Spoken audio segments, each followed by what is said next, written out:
Depression, sadness or depression. How do you know? How do you know if you're just sad and just having a hard day, having a hard week, or you're struggling with something a little more all-encompassing?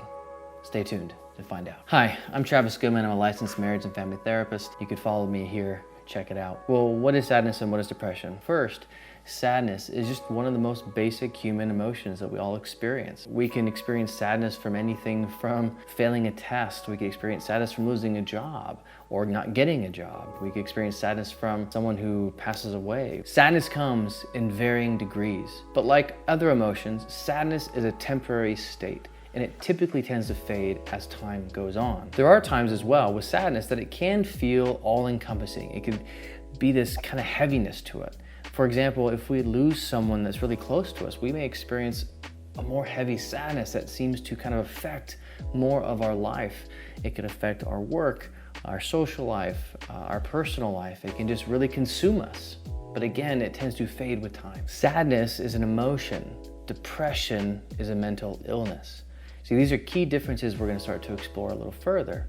So again, sadness is a temporary state that tends to fade with time, and sadness, being part of the normal and basic set of human emotions, is healthy. It's healthy for us to experience sadness, and a good thing for our bodies, our minds, our souls to move through that emotional state. Sadness allows us to feel connected to other people. Sadness allows us to experience grief and loss. Sadness enables us to then experience things like joy and excitement.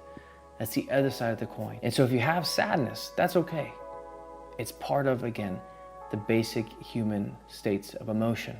Depression is more than just sadness, and not simply by degree, but it tends to impact other areas of life. Depression is a combination of other factors relating to that duration of negative feelings, and it tends to impact areas of our social life, our physical life, our mental and emotional life, and our work life. Some symptoms of depression, not only sadness, but things like concentration issues, sleep problems, appetite changes, weight changes, feelings of excessive guilt.